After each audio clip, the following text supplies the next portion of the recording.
하게 돼요. 네, 이제 선생님 말씀을 들으니까 아까 어머님 상담 내용이 생각이 났어요. 어머니가 왜 처음에 나는 엄마 자격이 없다라는 얘기를 아까 상담 과정 중에 하시더라고요. 근데 모든 엄마들이 이제 스스로가 부족하다고 다 느끼지만 특별히 나 자격이 없다라고 생각하신 이유가 궁금해요.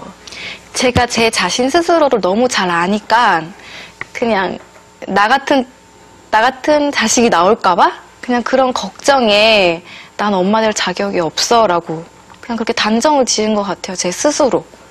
그러니까 네, 지금 말씀 중에 나 같은 자식이 나올까봐라는 말씀 참 가슴 아프게 들리는데요. 네. 좀 진정 좀 하셔야 될 것 같고. 네. 선생님, 어머니 상담 결과는 어땠나요? 자존감이 너무 낮으세요. 이렇게 보면은, 그러니까 자기에 대한 어떤 막연한 부정적인 자아상 갖고 있고, 그러다 보니까 이제 육아에 대한 자신감도 뚝 떨어지면서 자꾸 이제 쉽게 불안해하고 작은 거에도 스트레스를 받고 있어요. 어머님이 계속 하는 말이 뚜렷한 근거도 없으면서 나는 별로 좋지 않아. 내 성격 좀 안 좋은 것 같아요. 내 성격 닮을까 봐 걱정돼요. 난 나쁜 사람이에요. 계속 이렇게 얘기를 해요. 근데 뚜렷한 게 없어. 그런 어떤 막연한 자기에 대한 어떤 죄책감, 불안. 이제 이래서 좀 쉽게 우리 어머님이 겉으로 봐서는 되게 유쾌하고 강해 보이지만 사실은 굉장히 불안한 사람이라는 거고요. 부정적으로 생각하는 경향성이 너무 많아서 이게 자기만 그렇게 생각하는 게 아니라 자기랑 관련된 자기한테 소중하게 여기는 사람도 자꾸 부정적으로 봐요. 그러니까 대표적인 게 낭옥인 거예요. 그래서 저와의 어떤 사소한 실수나 문제, 그 또래의 아이들이 흔히 저지를 수 있는 행동까지도 쟤는 저거 어떻게 계속 저러면 나중에 사랑 못 받으면 어떻게, 나 같은 사람 되면 어떻게 해서 과밀해지는 면이 있어요. 그래서 어머님은 상당히 불안한 사람이고 불안하게 되면은 한마디로 너무 이렇게 쫌쫌해져요. 그래서 이렇게 단속을 많이 해야 돼. 나 잘못하면 안 되거든. 그래서 실수와 실패에 아주 예민해지면서 실수와 실패를 하지 않으려고 완벽하고 계획적으로 굴면서 지나치게 통제적이 된다라는 거예요. 그래서 머릿속에 항상 뭐를 해야 돼. 그러니까 아이랑 놀이를 할 때도 얘가 뭘 하고 싶은 거가 아니라 이런 놀이를 해야 돼. 그래서 아이랑 놀이할 때 질문이 굉장히 많으세요, 엄마가. 아이한테 계속. 밝은 톤으로 막 질문을 하는데 정작 낭욱이가 질문하거나 요구하는 거는 반응을 안 해줘. 그러니까 놀이를 할 때도 엄마는 또 불안하면 도전을 싫어하거든요. 그러니까 아이가 놀잇감 새로운 거 할 때 그것 때문에 반응을 안 해줘. 자기한테 익숙하거나 본인이 재밌겠다 생각하는 것들을 또 아이한테 막 해줘요. 이런 것들은 사실은 엄마는 잘 키워보고자 하는 거지만 불안하다 보니까 상대에게 집중하지 못하고 엄마가 해야 될 것만 생각하게 되면서 아이의 어떤 욕구나 어떤 관심사에 대해서 둔감해지는 결과를 초래하게 되는 거죠. 아니 아까 어머님이 말씀하실 때 불안하다는 말씀을 하셨어요. 그러니까 불안한데 마음대로 안 되니까 손이 먼저 올라간다 이 말씀을 하셨는데 그럼 어떻게 해야 될까요? 이 부분은. 그러니까 저는 그렇게 생각을 해요. 어른도 우리가 좀만 맞아도 막 비분관계하잖아요. 그 어린아이들이 맞을 만큼 도대체 어떤 그렇게 잘못을 했는데 물 한 컵 엎지른 거 가지고 조금 뛰어다닌 거 갖고 맞아야 되나? 그게 맞을 만큼의 큰 잘못인가라는 생각을 하거든요. 네, 물 한 컵 엎어졌다고 뛰어다닌다고 때린 적은 없어요. 네, 그런 것들이 10번 반복이 되면. 그러니까 그런 것들이 아니라 그런 행동을 하다 보면 또 위험한 행동까지 이어지니까 크게 다친다거나 아니면 정말 하면 안 될 행동 같은 거. 예를 들어 최근에는 높이 화장품을 높이 올려놨어요.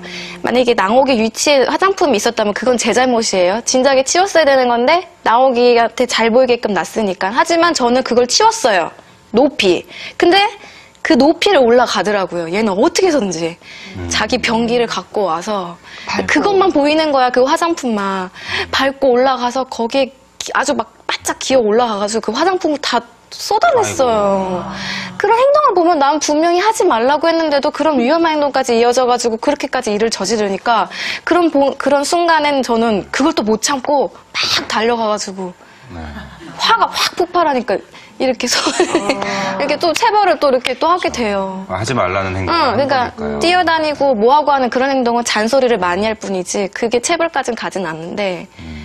근데 이제 그런 그러니까 하지 말라는 행동을 하는 게 이제 어린아이의 사실은 특기이고 취미라는 이제 생각이 들어요. 특기고 취미. 사실은 아이가 그런 행동을 하지 않게 하려면은 정말 굉장히 무서우면 안 해요. 굉장히 무서우면. 그런데 다른 해도 되는 행동까지 아이가 억제를 하게 되니까 저쪽 우리 북한 주민 같은 애들이 되는 거예요.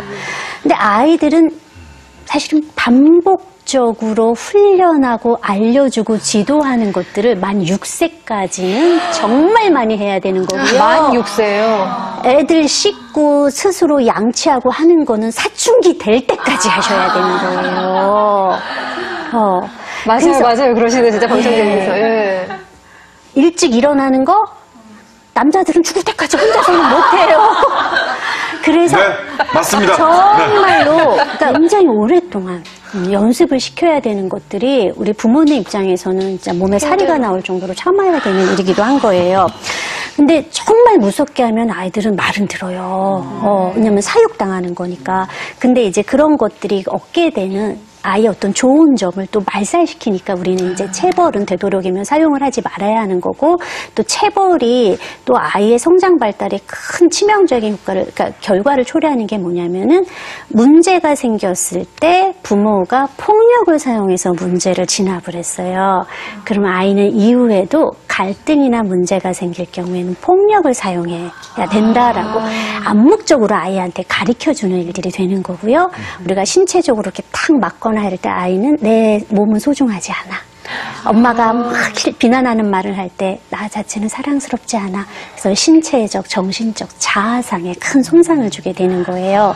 그래서 때리는 게 가장 손쉬운, 그러니까 바로 그 행동을 즉각적으로 멈추는 데는 가장 손쉬운 행동이지만 그 1분 손쉽게 하려다가 10년, 20년이 힘들어지는 결과를 갖고 오니까 우리는 조금 더 품을 팔아서 아이를 이제 단속하는 걸 해야 되는 거고, 2돌에서 6돌 사이에는 우리가 흔히 생각하는 의자, 생각하는 자리로 분리후는 타임아웃이 가장 좋은 방법이라고 얘기를 하는 거예요. 근데 이제 부모님은 이제 그럼 타임아웃이 좋지. 그럼 뭐만 잘못하면 너 저기 생각하는 자리에 앉아. 근데 이렇게 남용해도 안 돼요. 우리가 타임아웃을 사용을 할 때는 먼저 뭘 해야 되냐면은 목록을 만드셔야 돼요. 아이가 생각하는 자리, 어떤 행동을 할 때 생각하는 자리에 가야 하는가. 그러니까 엄마가 변덕스럽게 하면 안 된다라는 거예요. 그 목록을 충분히 이렇게 제공을 하시고, 그리고 이게 과연 타당한가, 나 혼자만 너무 쫀쫀하게 잰 건 아닌가도 검증을 하셔야 되는 거고요. 그리고 아이들은 처음에 잘못된 행동을 했을 때 처음에는 반드시 경고를 해주셔야지. 너 잘못했으니까 지금 당장 생각하는 자리에 첫 방에 쓰시면 안 되세요.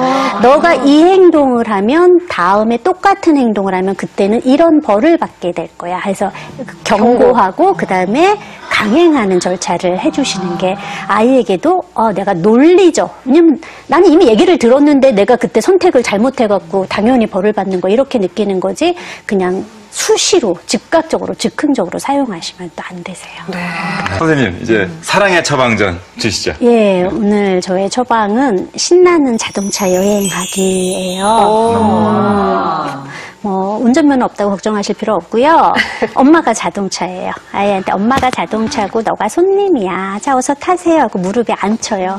자, 안전벨트 매야죠. 그래서 아이 손에서 엄마 허리에 딱 이렇게 붙게 이렇게 해주고, 자, 이제 떠납니다 하고 다리를 흔드는 거예요. 자, 이제 평평한 길이에요. 이렇게 흔들다가 지금 돌멩이가 많아요. 그럼 막 세게 흔들어 주는 거예요. 올라가는 길 내리막길. 그다음 너무 많이 했더니 엔진 오일이 떨어져서 힘이 없어요. 자, 엔진 오일 주세요. 뽀뽀하고 뽀뽀도 쭉 하는 거예요. 그래서 그만큼 다음에 아이한테 그럼 너가 손님이니까 멈춰, 아니면은 뭐 진흙탕 길로 가, 이렇게 자동차한테 명령을 해 알려줘요. 그래서 그렇게 놀이를 한 다음에 이제 기름 다 떨어져서 이제 그만 가야겠어요 라고 그렇게 해서 마무리하시는 거예요.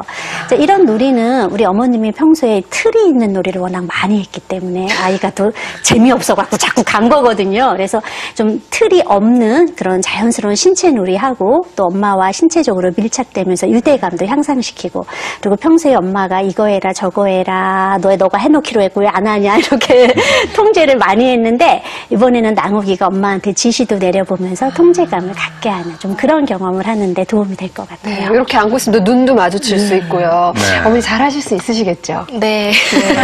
알았으니까. 네, 이제 저희가 좀 응원할게요. 아셨어요? 네. 예.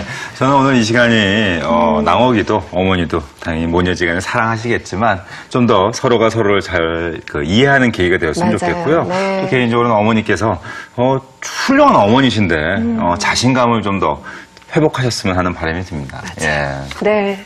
어머니 오늘 나와주셔서 정말 감사드리고요. 고맙습니다. 네, 선생님 나와주셔서 고맙습니다. 오늘 방송된 내용은 부모 홈페이지 방송 정보란에 잘 정리되어 있으니까 참고해 주시고요. 육아 고민 있으신 분들은 부모 홈페이지 게시판에 사연 남겨주세요.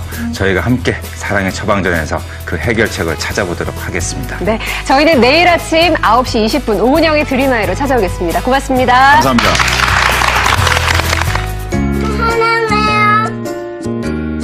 엄마를 사랑한다고 말하는 낭옥이의 예쁜 목소리가 그리고 미소가 엄마에겐 큰 힘이 된다는 거 알고 있니?